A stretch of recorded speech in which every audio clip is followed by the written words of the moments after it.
Hey, everybody, and welcome back to another week of Gruber Wired Hour. My name is Mark Beach. And my name is John Dotson, and with us today we have a very special guest, Gil Mayers from D&G Office Equipment. How are you doing today? Welcome, Gil. Well, thank you very much for the invite. Yeah, how was your holiday? It was actually very good. I went down to California, spent some time with my sister, and visited some friends, and had a great time, nice and relaxing. I love California. Yeah, haven't been there in a while. Oh, it's nice. Yeah. We were at the beach, so we had a chance to have the dogs on the beach and kind of dig up some holes, and they had a great time. Warm water this time of year? Very, very cold. So, Gil, why don't you tell us a little bit about your business and who you are and where you come from and your background in this industry? Okay, perfect. I've been in this industry since 1978, and my beginnings were actually like in photocopiers, and at the time it was actually the beginning of the copier industry, and with that we had a lot of machines that we dealt with that were very mechanical, not very electronic. We had probably about 90% of the machine was nothing but mechanics, cables, pulleys, mechanical switches, relays, not a whole lot of electronics. And as time kind of progressed, the actual copiers got married to fax machines, so that the copier worked like a fax in regards to getting the image into the hard drive and then going into the actual laser to do the prints onto the drum and then onto the pages. And at this stage, the copiers are so advanced that we have them that they can actually scan to a computer, or we can have them scan to an email. So the technology that has evolved from then until now has been very dramatic, especially for me, for the fact that with me starting my career very early in this industry and being where I'm at now, it's amazing how the technology has actually evolved. And that brings us to where we're at right now in regards to the technology with the cabling along with computers. Great. Now, with copiers in regards, there were, two major players back then? Yeah, back then we had two major players. We had Xerox and we had Kodak, and these companies, you really could not buy a copier, so you had to lease them. And the quality at that time was very, very poor compared to today's standards. Like nowadays, when we look like at any type of an image, this image looks just like the master that actually you're making a copy of. And so at that third time, I was involved with a company called Savin Corporation, and we dealt with both liquid, dry machines along with wet machines. And I worked for this company for roughly like about 4 or 5 years, and then I got promoted and I became like a corporate rep. So I was able to travel most of the country and also to Asia to help with the actual engineering of the equipment.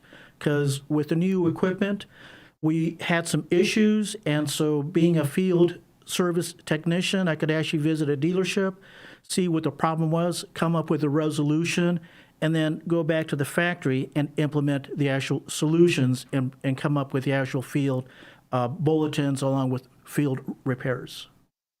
I know. There's kind of a side note here, but for us old timers who came from the business world, there's no such thing as a copy of a copy of a copy anymore, right? You were talking about the crisp image and the new thing, but we all know, got that job, went in, and you were handed a packet that was a copy of a copy of a copy, and after a while, it was just might as well have been written in hieroglyphics because for all you could read it, right? So I can that's the first image that popped into my head when you were talking about it's the same as the master. I'm like, oh yeah, and I had real visual images of back then. Yeah, we run into that quite a bit because I'll be like in an office, and as I'm looking at their sheets they have up on the wall, you can see that it's been made several times because it's been blown up, it's been shrunk, and it's off the page. And sometimes you don't know what the letters really are. Yeah. Right. But at least you get handed something. Right, right. So you're discussing in the beginning there the mechanics of the copiers Oh, yeah. themselves. So how did the actual data transfer work when you go make a copy on? On the actual machine, what we had is that in regards to the wet machines, the machine looked almost like a small coffin, so it was actually very, very long. And due to the infancy of the industry, we actually dealt with rolls of paper instead of bond paper, which is 8.5 by 11 cut. And with the roll paper, it was actually zinc-based paper that actually went through a bath. Mm-hmm. So what you would do is that you would actually put your original up on the glass, and right on the front, you would have this little dial. You could actually move back and forth to tell the machine what size the paper was. So if you had a statement size paper, you could actually set it up to 5.5 inches. If you had letter paper, you could actually set it for 11 inches, or you could actually set it for legal, which is 14 inches. And what this would do is that it would actually set up some cams inside of a larger gear that would actually drive the roll paper. And then there was an actual guillotine cutter that would cut the paper to that length. And once it got cut, then there was a vacuum bed that would hold the paper in place. And at that time, as you made the image, it would get exposed by the light and the darkness of the print or the background. Then it would go through a bath. As it went through the bath, it would go through another section called a dryer, where it would actually squeegee all the paper, all the liquid out of the paper, and then it would come out. The biggest problem that we got into with these images is that in the banking industry, they would make all these copies. And within about 2.5, maybe perhaps 3.5 years, the actual image would look like this, and all of a sudden, 3 years later, it would look like this. So it was good because people could actually make copies, but for the long duration, the actual image would actually start to disappear, yeah. and it'd be just nothing but a blank sheet of paper. Yeah. Oh. So they changed that throughout the industry. Yeah, and then from there, we actually went to the powder, which is actually what we have nowadays. It's kind of funny for the fact that Ricoh, along with Canon, were actually one of the first pioneers to actually go into the actual powder industry. And Canon worked quite a bit with HP products, and they had a marriage. So they both worked together with the actual technology. Canon worked basically on the copier portion of the business, and then HP developed their printers. And so there's a lot of correlation nowadays between HP and Canon in regards to how the process is actually done. The first process is actually called xerographic, and it was actually patented. One of the first Xerox machines back in 1957 was actually created by using tin cans. And the actual tin cans would actually transfer the image from the tin can onto a piece of paper. So almost like a roller. Yeah. And it rolled the image across. Yeah. And then we also developed, we had a machine by Savin called KISS, and we actually had liquid colored toner. And so the cool thing about the liquid colored toner was that you could actually make like you could actually put it onto either a paper or onto a translucent piece of paper. You could actually put it on your overhead, and it would actually come out in color on the screen. Wow. Yeah, it was cool technology, but it was actually very limited. We had a bunch of lenses that actually moved back and forth for the color because it's actually 3 basic colors, and if one of the lenses hung up, then it didn't look like the color that you wanted. Sure, and that's like those, I remember those mobile units they used to roll into our classrooms. Yeah. If you remember in grade school, and they get them up there and they show the image up on the screen and it had that transparency. Yeah. So Exactly right. So being in that industry at that point in time, how did that transition educate you into where, let's say, you are today? What occurred is that a lot of the machines in regards to the copier industry started to work in relation to the actual computers. So it was actually a marriage that had occurred, but it was a very bumpy marriage. And we discovered that the drivers were very important to actually make the copier work with the operating system of the computers. And so with that, being a small business, we had to become educated in regards to how to take care of the customer when they wanted their digital machine to be hooked up to the computer. And so that's essentially how we got involved with computers, working with drivers, and actually getting into the actual network portion of people's businesses. So at first you started out more on the software side of things and then moved to the hardware? Yes, exactly. Migrated through the process? Precisely, yeah, because mostly when we sold the machines, the customer wanted the machine to be able to print 8.5 by 11, 8.5 by 14, 11 by 17. And so with that, we didn't want to be like the VHS repairman, or we're just out there waiting for the next VHS to come on in. We had to be relevant with what's occurring today and what was occurring back then. And with that, that's where we had to be educated in regards to how the drivers actually worked, what was involved with the drivers, and how the whole system worked. And with that, we had to discover how to make the copiers work properly within the network so they could actually do a scan to email or to do a scan to a PC. Nice. So where did, let's say, such things as copper cabling come into the mix for you and learning that side of the hardware business? Well, what happened is that we would have some issues in regards to some of the copiers and computers not communicating, and in some instances, the customer didn't have a good enough resource to actually do the networking, and they didn't have the confidence to actually get in contact with like a network company because it was all evolving. But on one of the samples that I have, if you bring up number 5A,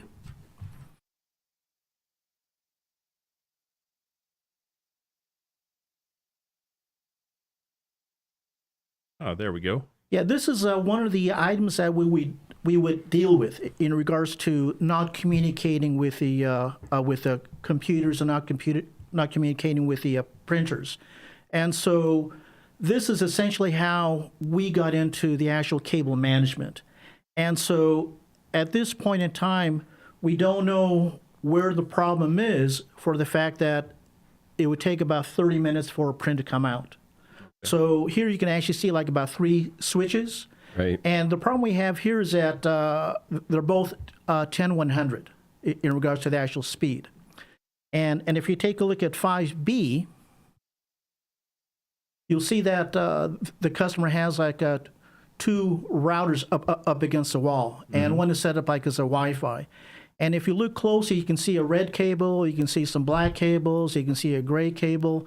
So with this, you really don't know where the main feed is going into it and how everything's kind of stretched out as a working backbone for this network.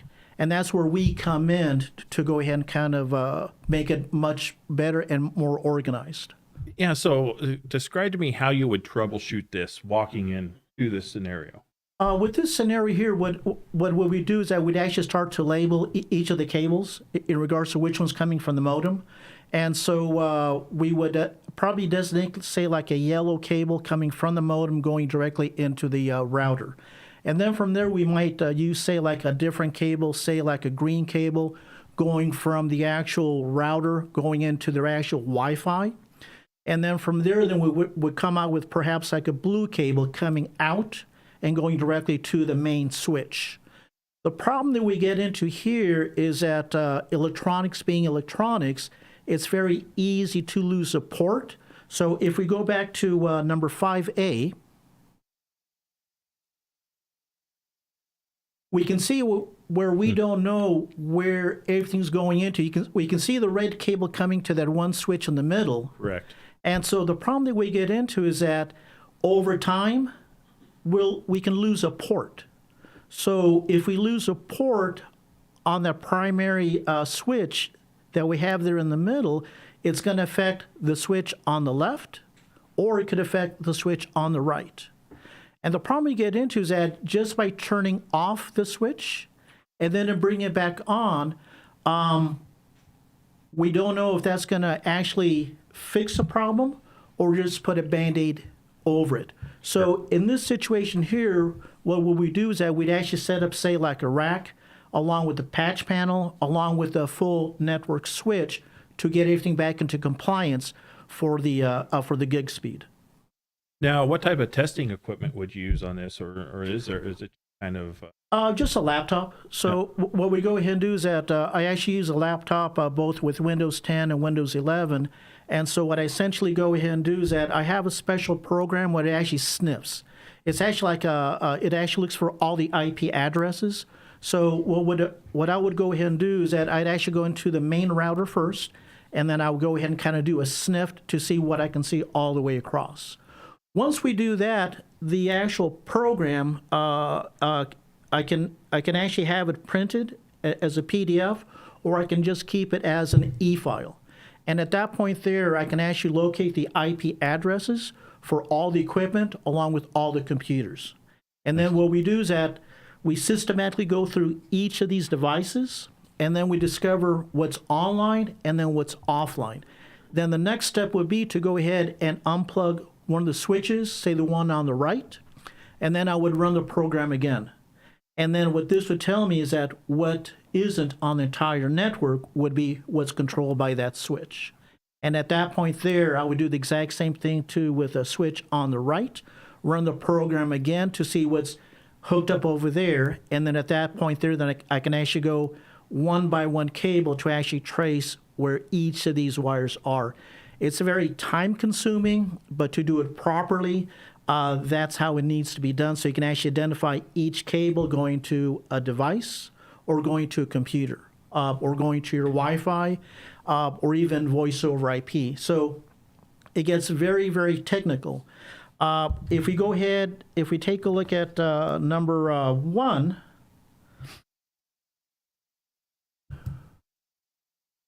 we can see here where everything's been cleaned up at this one's customer site, and you can actually see the difference with the actual cables being used.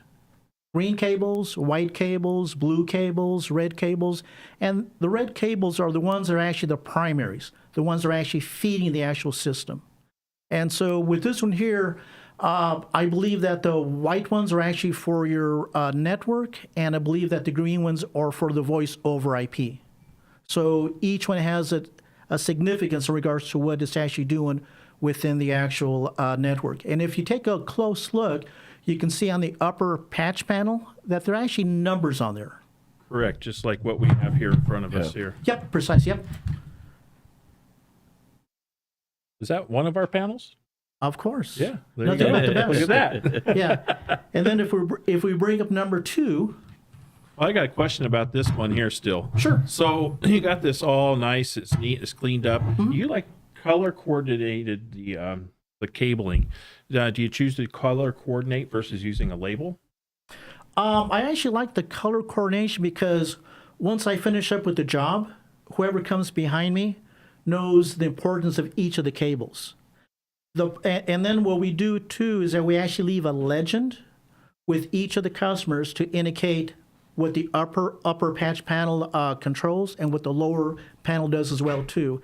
And then you can actually see like 2 switches right below the panels as well also. But we actually give we do almost like a paint shop where we actually sketch out the entire rack to indicate what's at the top and go all the way through the bottom, along with labeling the actual modem that's there on the ledge as well too. Nice. And did you run the backbone that's coming down too? Yes, I actually took care of this whole thing. It was on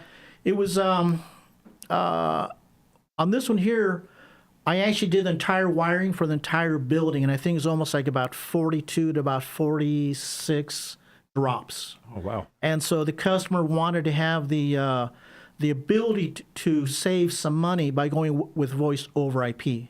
Okay. So what we did is that we actually had it set up so that he could tell where to plug in the voice over IP and where to plug in the internet.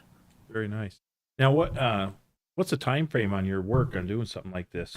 It just depends on when we do this. It's actually done like in stages, and so if we take a look at number 4, we can see this one here where it was actually this actually kind of we're halfway through with this connection here, and if we take a look at number 3. You can see how it started. Wow. So that's what you walked into? Yeah, that's what I walked into. So when we do this, we actually do like in segments. And it's mostly for the fact that we want to make sure that we don't disconnect anything of importance during the actual business hours of the customer. So if we could do this, say like for the 8-hour day, it would be easy, but we need to do like in small pieces and segments so that we don't disrupt the business. So this one here, I'd say we're probably looking almost at about 40 plus hours spread over about 2 weeks. Okay. Yeah, so we first go and kind of hang up the actual rack up on the wall. We want to make sure it's secure. Depending on the actual fire code for the building, we'll actually have it fire treated with the actual paint. Depending on the power, we need to get in contact, say, with the power with their electrician to make sure we have at least like a 4-plex for the power, and then we need to talk to the customer if he wants to set up like a UPS. So in case they lose power, do you also want like UPS to kind of control the network along with all the routers and the Wi-Fi? Sure. Now, when you start to talk about codes, what codes do you really deal with in these situations? You know, there's fire code with needing plenum cable. Yep. Are there other various codes? Yeah, especially when you go through a wall. If it's going into say like a warehouse wall, or if it's going like into an office wall. And it's mostly for the fact that if we're blowing a hole through the actual wall into a warehouse, and we meet any type of a partition, say like a fire block, we need to make sure that we get in contact with the building, with the manager, to make sure that we repaired correctly so we don't end up with any type of issues down the road. So, Gotcha. yeah, we check with the local city, whether it be Phoenix or Mesa. We make sure everything's correct, and we make sure that we use the correct wire for the ceiling. Have you ever had a situation where you did oops and you unplugged the wrong wire? There's been a couple of times, and it kind of makes your heart stop a bit. Imagine so. Yeah, because sometimes the actual firewall doesn't like being stopped, almost like a server, and sometimes Right. you just got to wait until it's happy. And then it comes online. We're very careful when we do this. We don't start ripping wires off. And that's in the very first JPEG that we had, we want to identify everything first before we start to dismantle. And then we start to organize. Makes sense. So I imagine that, not only with your business, you're doing a lot of work with, fixes like that, but I imagine you get a good percentage that are like emergencies too, like somebody internally decided to do something, right? Yep. And you're going in to fix it. Yeah, we get quite a bit of calls in regards to the internet going down, and or else they lose like communication, say with the computer or with the printer, and that's where we kind of step on in and we take a quick view in regards to what could be causing the issue. Right. Yeah. So, what are some of the other challenging, challenges you face in the? Right now, just data transfer. We deal quite a bit with data transfer, especially when we're dealing, say, like with video content. Probably in the past year and a half to 2 years, we've had more of a challenge for the fact that a lot of people want to have cameras online. Right. And because of the cameras, it takes a lot more of a bandwidth. And then sometimes they don't set up the actual quality of service correctly through the router. And so you got to make a decision where you want the security more than you do the actual work on the computers.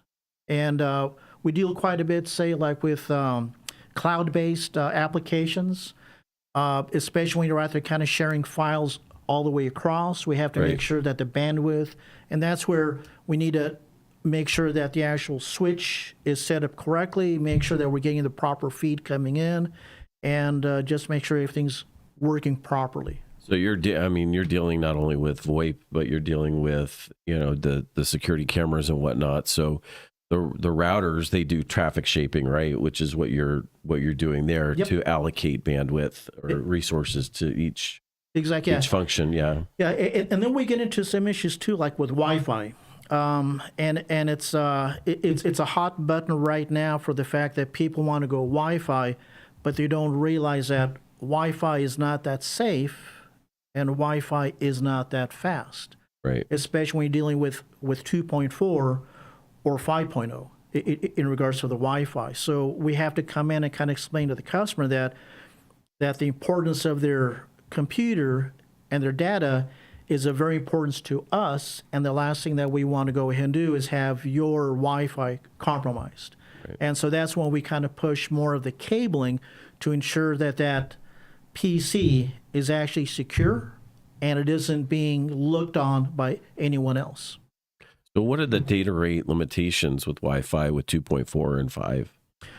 With the 2.4, we're probably looking right at about it's actually 2.4, and then the 5.0 is half the distance. Okay. So it occurs that with the 2.4, if we can get out, say, like about 30 feet out, with a wall, we're dealing very, very good. But every time that we have a wall in place, it actually cuts the actual strength along with the actual speed by half. The thing about 5.0 is the fact that it's much, much quicker. We can actually transfer data much, much faster, but we can only go half the distance of 2.4. Right. So what you can do is that you can actually be outside. You can be out like about 30 feet outside, and you can be out there with the 2.4. It's a little sluggish, but if you're out there about 30 feet with a 5.0, it might be kind of sketchy because of the actual limitations of 5.0. 5.0 is great. A mesh system actually helps out quite a bit, especially like in a house, right, where you have a lot of kids utilizing games and things of this nature. Then the actual mesh works much, much better. But for a business application, which is what we deal with the most, we actually like to go more with the actual wired. 2.4 is good for say that you're a guest that come in, because you don't want them feeding off your Wi-Fi all the time, because then you can actually kind of degrade the speed of your network, depending if they're out there watching videos while they're waiting for their teeth to be cleaned. Right. So what about some of the practices that you use to ensure the efficiency? Once we do the actual installation, we actually do some speed test, both at the rack, along at the switch, along with the at the device. At the computer, it's actually fairly easy to go and kind of download the actual speed test, and depending if you're using Cox or else CenturyLink, we can either use their software or else we can use like a generic, just to make sure that it isn't being kind of edged one way or the other. Sure. What have you seen in regards to PoE? Because we're seeing a lot more, PoE out there. Yeah, PoE is actually getting much, much better. You have limitations with PoE, and it's mostly for the fact that we're dealing either with 24 volt on the PoE, say for a standard voice over IP, or say like a standard camera, and they're actually pushing it up to about 48 to actually get the cable out past 600 feet. We have limitations in regards to Cat5 cable, limitations for Cat5 Enhanced E, and also Cat6 cable. Some of the companies that are actually come out with these video cameras, are able to get more distance out by using more voltage through the line, but still small amount of current to actually get the camera to work like 600 feet out. Wow. Yeah, it's amazing in regards for the technology. And maybe I'm wrong. Seems like kind of like the same principle with microphones. You know, they have the phantom power from a soundboard, you know, to send to, and it's 48 volt, right? Yep. To make sure that, so it can go great distance. Yeah, Even exactly. though it needs to be just small. Yeah, and also too, when we're dealing with the actual network cable, we're looking like about 22 gauge wire, so it's actually very, very small. So if you can push up the actual voltage, then we can get just a little bit more current, because you will have like a drop Right. in the voltage, and that's the main reason that if you're beyond 300 feet, say like with a Cat6 cable, then you actually introduce a network switch to actually boost the power, the distance all the way out. Okay. Yeah, and the cool thing about the cameras nowadays with the 48 volt, we don't have to worry about an injector. We can actually just send that video content and the voltage out and bring it back in. Gotcha. Nice. That's cool. Now, what about emerging technologies? What do you see this coming forth here in the future that might be a little bit different or tweaked on what we do today? Probably about the only thing that we see is that a lot more people will be doing more business like in their homes. And so we'll get quite a bit of calls to go and kind of test the actual functions and also be able to communicate with their virtual desktops. And so with the virtual desktops, we have to verify the actual speed and the clarity of the network with the bandwidth, both in the morning, at 12 o'clock, along with 4 o'clock in the afternoon. And it's mostly for the fact that we have to kind of work with what we have, because sometimes the actual neighbors around the area could be watching a lot of video content, which could be consuming a lot of the bandwidth, which will cause a lot of problems with your virtual desktop. So it's going to be up to this industry to actually kind of ramp up the actual speeds of the networks there in the neighborhoods, and hopefully be able to get the actual fiber optics out there, because fiber optics is incredible. Yeah. I have fiber at home and it's amazing. Oh yeah, it's fast.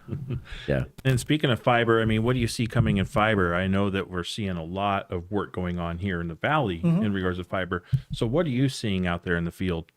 What's happening quite a bit is that a lot of these businesses are actually buying more buildings that are a little bit further apart.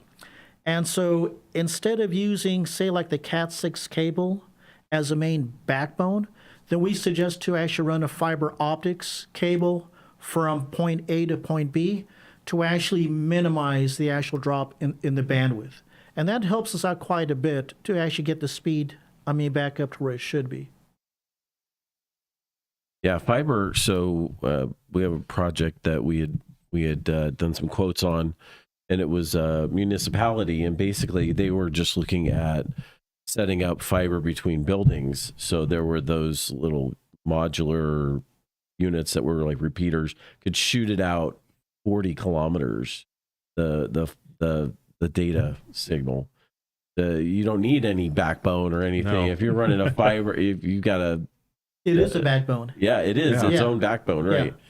Yeah. A lot of expense mitigation there. I mean, it's expensive up front, but you Yeah. know, But and- it's but it's a private network. yeah, Then. it's truly. it's actually worth it for the fact that time is money, and you want to be as productive as you can without being slowed down by the actual bandwidth. Right, and it's like I said, private, so it's not going through some service provider and then back into another ingestion point. It's just going straight through, and it's all in your hands at that point. Exactly. Yeah, like over like in my warehouse, the right where my main internet comes in at, it's probably about a 600-foot distance between the actual house and the warehouse. Okay. So in order to actually get the speed up to where it should be, I actually ran a fiber optics all the way from the house all the way out to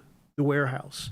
And the speed at the warehouse is the same speed because of the fiber optics as it is at the main house. So Nice. it makes a big difference. Yeah. And then the cool thing about the fiber optics is that I have a set of network accessible storages that have all my manuals information, so I'm able to utilize the actual laptops or the computers in either locations to actually access the actual information that I need for that specific project. So And it's just indistinguishable, the speed. Then. absolutely, yep. Yep. Yeah, I even have like one NAS that's actually set up with video content along with music, so I can actually be watching a movie at the warehouse, be on the internet, and there's no lag whatsoever. Oh, nice. Yeah. It's good to be a techie. Yeah. It's great to be a techie, and it's great to have all this stuff available to actually make it work properly. Right, Okay, right. guys, you got a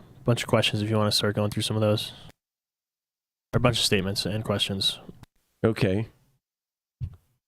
Let's see here.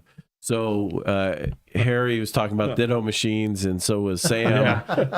What was my first comment when you were talking about those? The ditto machines. Right, smell that paper, right? Yeah. This was before the podcast started, so you're not off at all. And then a nice, clean looking rack. It's kind of funny about the carbon paper because when you look at when you send like an email out, it has CC. Yeah. And a lot of people don't realize that the CC is actually a carbon copy. Right. It did and that was an actual piece of paper that went in between the forms, and it was carbon paper, and it transferred when you signed or Oh yeah.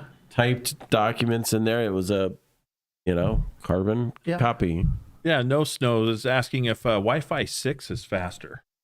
I'm not familiar with that. I'm not familiar with that either. We deal mostly with 2.4 along with 5. I haven't had, to be honest with you, I haven't had a chance to actually work with the 6. Yeah. Cabling is faster. Get cable. Yeah. Yes, it is. Got a little more speed to it. And Audrey chimes in here and says, we do sell tons of fiber all over the valley in this area. And she's just looking forward to see how this is evolving. You obviously working in this field, probably seen the evolution of that transition. Yeah, it's incredible in regards to the fiber optics. I mean, we thought that we're on top of the world when we had the actual modems with the with that. You got mail now? Yeah, right.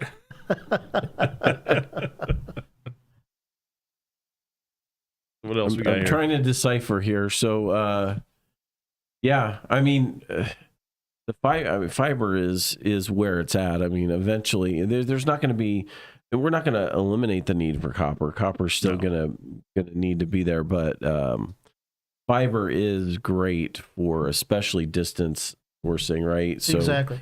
You're solving and getting the best possible data transfer from bigger distances without needing extensive equipment to accomplish the same thing. If you had copper, Yeah, you'd have to. and the cool thing about the actual fiber optics is that depending upon the receiver and the sender, it's light being emitted back and forth. So a lot of the companies are increasing the actual data speed in regards to the actual for the receivers along with the transmitters.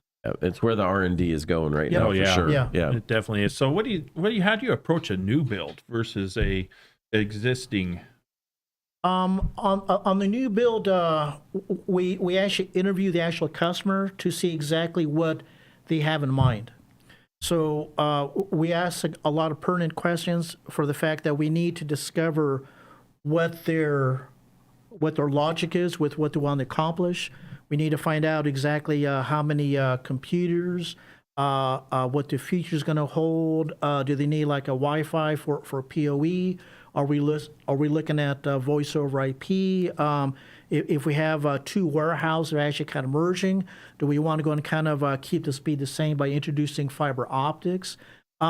It's essentially up to the actual owner or the contact to actually give us the actual direction. And then once we get the direction, then we actually go and kind of give them like a formal letter to indicate what they want, and then we kind of go back one more time to ensure that we're covering everything that they're looking at. With the present location, we kind of ask in regards to why we are there, and then we ask how we can help them. Right. And that, at that point there, they kind of indicate that they're either having a speed problem, because I have had situations where some people have actually plugged the wrong cable into the wrong receptacle, and what's occurred is that we have a firestorm. So what occurs is that one cable is actually being sent back to the network switch, and it's causing a loop. It's causing all kinds of grief across. You're losing packets, you're losing the internet, and you think you have a different problem when it's actually a wire that was misconnected because someone moved their cubicle and wasn't paying attention. Wow. Yeah, no, I mean I had one the other day where they actually had plugged the modem into their Panini, which is a check scanner. Okay. So they had a check scanner on their desk, and for whatever reason they decided to move their office, and they took one of the cables that came out of the modem and plugged it directly into the Panini, and wondered why their network wasn't working. So we get into a lot of this little stuff that just needs to be resolved, and then we kind of educate the customer, and then at that point there we can actually start to label the cables so that in the future when they do move stuff, they can actually look at the cables for the devices to realize where they should be going. Right. Yeah. What when you get into these builds, do you discuss future proofing, being ready for what's coming ahead? 5-10 years down the road. Most of the customers just kind of focus in for the next 3 to 4 years. They this industry is evolving so quickly and so fast, and also too we have to take into consideration in regards to where they need to put the resources in. Do they want to focus in on the cabling? Do they have to look at more at getting some Windows 11 computers set up? Do we need to get more computers that have more RAM, 64 gig of RAM? There's a lot of things to contend with as an owner of the business. So we like to kind of trim everything down to meet what they need and what they require. Depends on their commitment to their technology too, right? Because their apps follow their computer architecture. So if they're using modern equipment versus 5-year-old equipment, and apps that are designed for an older version of Windows maybe, or an older environment, and then taking it from there. And I just wanted to do a shameless plug real quick. Make sure you like, subscribe, and share this podcast. We value our subscribers and people watching out there. So please make sure you like, subscribe, and share. And I kind of wanted to migrate into a question, which is, how long have you been doing business with Gruber? And maybe we can talk about how you came about doing business and what's your experience been with us. I've been working with you with John for at least like about the past 6 years. About that, yeah. Okay. Yeah, and it's mostly for the fact that I had this one project out of state, and so I didn't know how to handle shipping equipment out to this state. And so in talking to John, we kind of came up with a little bit of a blueprint. Okay. In regards to what I needed, when needed to be kind of shipped out. And then probably about 5 days prior to me leaving for the actual job, he was actually able to ship out the equipment for me. So once I landed at the site, I had my tools ready to actually start the actual process. Great. And then once I started the actual process in regards to hanging up the actual wall mount, getting things kind of situated over the next 2 days during the weekend in regards to where all the cabling went to. Then at that point, I did like another inventory of what I needed for the next step, and gave John a call and say, hey, says I need this, this, and this. Says okay, same place, exact same place, and he packed up another large box, shipped it out there, so the very next weekend I could continue where I had left off at. Sure. And with that, I mean, John's been very, very good in regards to helping me out with the actual business of the cabling. I had a situation where I needed to set up different colored keystones to actually indicate that it was a fax line or it was actually voice over IP. Okay. And so with this discussion, he actually told me that they had yellow. There you go. In all No, various blue, colors, red, rainbow Yeah. colors. green. Yeah, and so we had yellow and we had blue, and with the help of John, it actually made my job that much easier in regards to utilizing the actual keystones to actually match up the actual work. And with that, I've been able to get the black ones along with the red ones to actually distinguish any other components that we have within the actual network. So he's been very, very helpful. He's handy like that, I think. He is, yeah. Yeah, You know, I try to be. He's a yeah. wealth of knowledge. Yeah, and along with that too, I mean, being able to kind of use these type of wall plates, Right. and also too these really cool patch panels that actually make the job that much easier. Yeah, the Mini 6. That's the 28 gauge, right? Yep. Yeah. Yep. So yeah, just a lot of neat stuff. The actual patch panels. I mean, the cool thing about the patch panels is that he has them both as a number 16 and I think as a 24. Oh, we do 12, we do 24, 16, we do 24, 36, 32. 48. Yeah. 36, 48. Yep. Yeah, and so and the cool thing about that I didn't realize was the actual depth of the actual racks. So here we have like a really small one. So this is actually perfect for just a simple patch panel. They have one that's a little bit deeper, so you can actually introduce, say, like a switch. They have it even deeper, so you can actually put in, say, like a power. Yeah, Right. and then you would just put your keystone panel right on the wall mount bracket. There And you it has go. a swivel here, so you can open it up to do your work. Have you found that to be handy? Oh, very handy, yeah. Yeah, swivel's pretty sweet. Yeah. When I first got into the actual cable management, we had the old patch panel where you had to punch Yeah. Punch down. every single one down, and by the time that you flipped it around, you could see a cable that was loose. And with John, with these keystones, it just made that job that much easier. And I like easy. Yeah, right? Amen to that. The other thing on these wall plates are, I don't know if you see on the back of that, but we have these so that the keystone jack comes as a flush mount. I don't know if you've seen them before where they'll stick out the ends of these guys here, but these will go nice and flush. And also on the back, it says up. It does.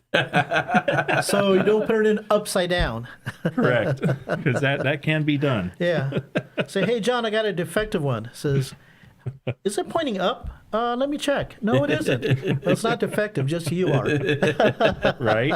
And then there's other products, like I brought a sample of a shielded Cat 5. Mm-hmm. So shielding, do you see a lot of shielding being used? And Yeah, quite a bit nowadays. Just with the speeds and the communication. There's situations where there's a lot of RF kind of occurring, and the shielding helps quite a bit. Especially if you have like a computer room that has like say fluorescence, because the fluorescence will actually give you a bunch of RF. Really? I didn't know that. Yep. Yeah, Nice. I mean, if you have Wi-Fi and you have fluorescence, it'll cause you a lot of grief. Really? Yes. Never thought about that. What? So let's see. What about some advice? You're your own business owner, correct? Mm-hmm. So what about advice to those out there in this industry or thinking about doing this type of business, starting up this type of business? What has your experience been in that field? I tend to feel that that there's a lot of information available to actually hone your skills, either in communications or in computers, in data transfers. The cool thing about being at this point in time is Google. Anything you want to know, it's at your fingertips. And depending on how deep you want to get into it, you can get a lot of knowledge. But at the same time, too, you got to be able to use your resources to actually discover what is applicable to what you want to do and what is actually true versus what's false. Right. A lot of people just like to say stuff, Yeah. but they've never done it. Right. And when you've done it, it makes a big difference. And I mean, back in the day, back when I first got into this business, in regards to my career, we used to go to this place called the library. And we used to get these things called books, and we used to get these things called magazines. Yeah. And depending on where you went to, you actually were limited to the actual resources. But nowadays, you can go ahead and just look anything up to actually hone the skills for the future. I mean, this is where it's at. You look around and stuff breaks in regards to communication. We need people out there to actually help us with this industry because it's not going away. So, it kind of along those lines, since anybody can look at Google, right, Mm-hmm. and anybody can watch a YouTube, why hire a professional? Experience. What? Right. Experience. It's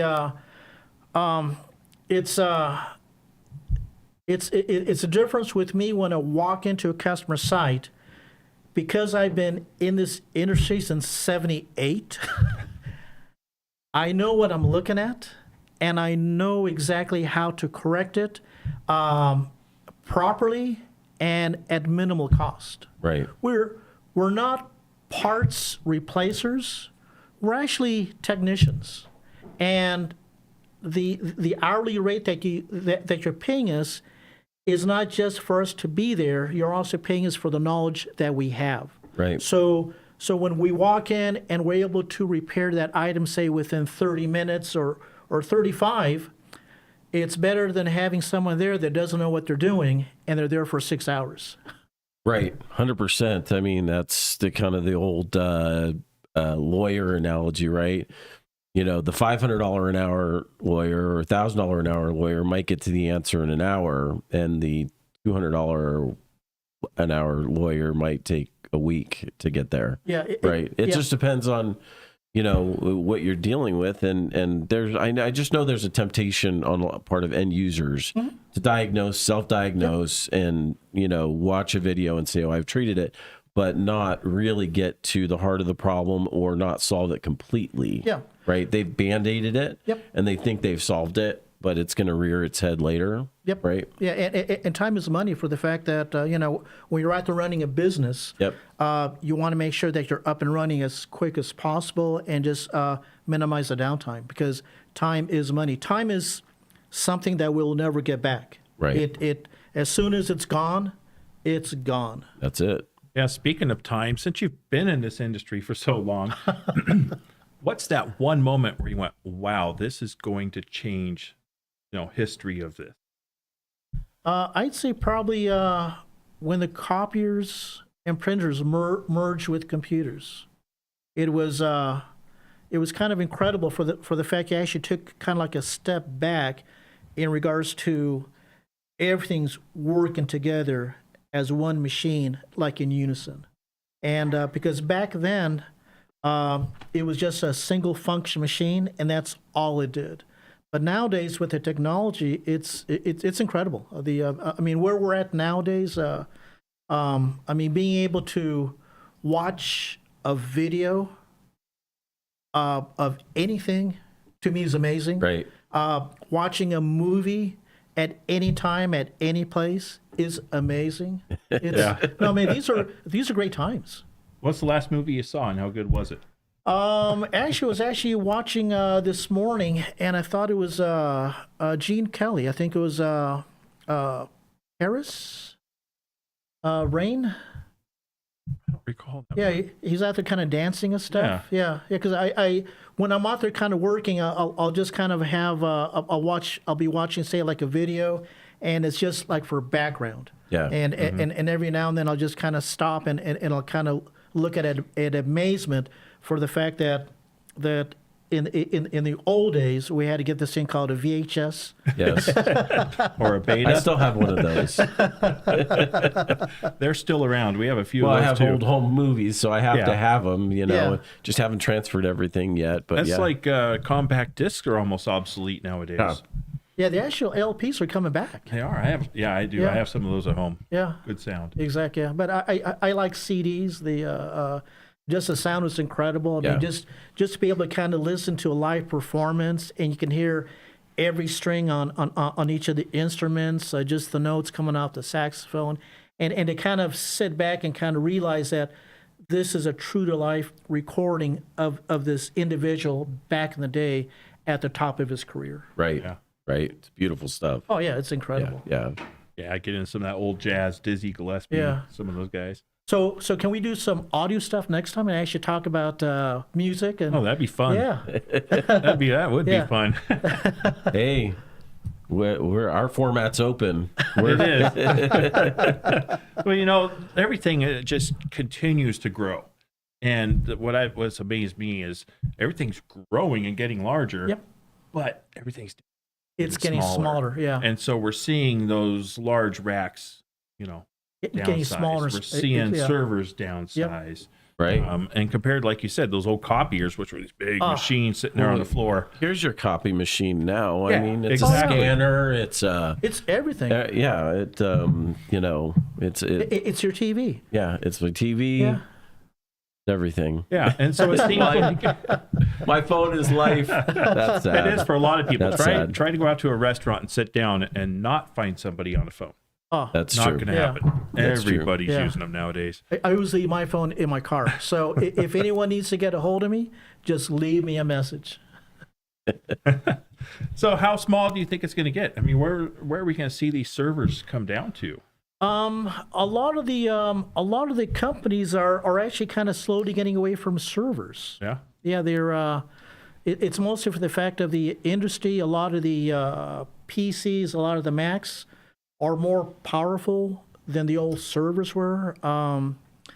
It's. I mean, the entire industry is changing. Yeah. Yep. Amazing. Right? Amazing. It's amazing. Okay, so we got one more comment here from Audrey, if you want to read Yeah. that.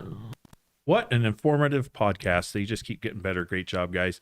Thanks, Audrey. That's because Thanks, we Audrey. have good people like Gil joining us here. I'll throw up it's his been card. great. What's that?